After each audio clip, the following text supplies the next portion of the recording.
Welcome back. All right, so the Oilers, we're up to number 18 now. We're almost halfway through. We can do this. So, by we, I mean me, because it is a lot. It's 32 videos I'm asking myself to do before I leave on vacation. Do them over a period of 3 to 4 days. And also put other videos in there as well, because it's not just Power Rankings countdown videos that I'm going to pre record. Why would that? I'm not a monster. So the Oilers have had quite the run, and you can see right here, this is where they bottom out at the start of the year, and then it's been a steady rise. And there's been a lot of criticism that they're not rising fast enough, but again, I don't like to have the really rapid rising because then there's a really rapid drop as well, and I've never been happy about that. Going back to the 2017-2018 season, I did run it that way where, yeah, you win, you move up, you lose, you move down, done. And I found that it was just wild fluctuations from one week to the next, and I couldn't defend the power rankings. I couldn't for the life of me. So the Oilers are 18th on the overall run in the power rankings. In points, they're 15th. 583 points percentage from 2017-18 until now. Keeping in mind these numbers may change a little bit between now and when the actual video goes live. The most recent power rankings, January 20th, they were third. They're first currently. So I think I can spoil it because at the time this goes live, you already know they've been first. So the interesting part is they've never been first on the power rankings according to this sheet. The highest they've been is second. They did that twice, both last year and the year before, and once in the 2019-2020 season. They've been at the bottom of the board a couple of times. But the reality is this is a team that right now is an absolute wagon. Their average this year is dragged down by the start of the year. So they're at 19.13, but that average is going to drop.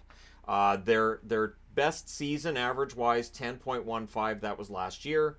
2019-2020, their average was 10.39. 2021-2022, their average was 11.04. So their overall average is 15.39. They've spent 34 weeks in the top row of the power rankings board, 59 weeks in the second row, 36 weeks in the third row, and 28 weeks at the bottom. So the bottom row, they don't spend a lot of time there, and this year would have been a couple of the times they did so.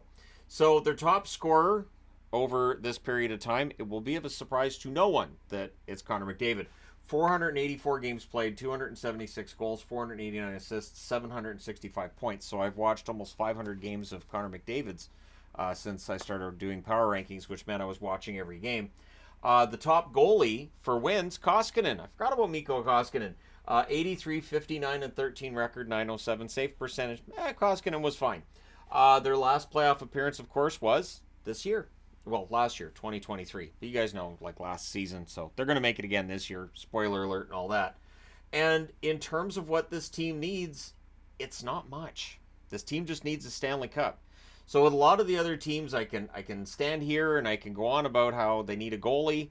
You can make the argument that Edmonton might be looking for another goalie, but honestly, Pickard's been decent as a backup. He puts up a shutout tonight.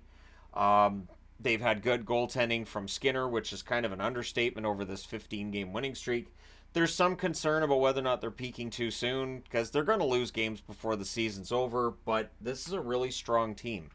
And I think one of the reasons that the Oilers have managed to go on this run they don't have to have McDavid and Draisaitl scoring all the time. They're getting that depth scoring that they've never really had during the McDavid-Draisaitl run. So, I mean, McDavid and Draisaitl are still, they're definitely matching up with one another and they're combining on goals. But this is a team that's getting the production from McLeod, from Foegele. And so, yeah, I really think that this is a team that may very well be a dark horse for the Stanley Cup. All right, fine, a favorite for the Stanley Cup. Once we get to April, they're going to be one of the odds-on favorites. The interesting thing is, I can't remember the last time that I've watched a team as a favorite for the Stanley Cup crash and burn out of the gate and then end up being a favorite again anyways. So it's been remarkable. The coaching change helped, but there was a lot of not just the head coach, but there was movement as well when it comes to Paul Coffey coming in to run the defense. And clearly it's worked. Their defensive numbers have been excellent. Their offensive numbers excellent as well. And so I do expect their points percentage by the end of the year to be higher than where it is now. I do want to say as well that this is something that's impressed me enough that I want to do this again. Not all 32 teams in this manner, but I think having the charts and everything and going through the power rankings, I think it's kind of fun. So the Oilers have earned their spot at the top. They have gone on a remarkable run. I know there's people who say they haven't beaten anybody, but when you go on a 15-game run, that's pretty special. And whether you've got 15 games against teams that are, nobodies, which is not a thing. But again, keep in mind, and I'll say this for Oiler fans, the key to discrediting any kind of winning streak is every team below the playoff line is garbage. If you beat a really good team, odds are that they're going to say, well, they just had an off night. Or, yeah, well, that's not really a big deal. Or, oh, think of the injuries. That's often used too as, well, yeah, you beat those teams, but they're dealing with a lot of injuries. So you can basically discredit every team in the league when a team's on a winning streak. That's why I don't do it. That's why I don't stand here and say, they've won, but they haven't beaten anybody. Because that's absolutely just, I want to swear, but I'm not going to say it's BS like the actual word, but that's what I'm thinking. It is just not something that I think is even constructive. It's just people wanting to just tear that team down. And fine, I'll just tear them down by saying they haven't beaten anybody. But when you win 15 games in a row, you've definitely beaten some people. And all the best to the Oilers going forward. So the question I have is, can the Oilers keep this up the rest of the year?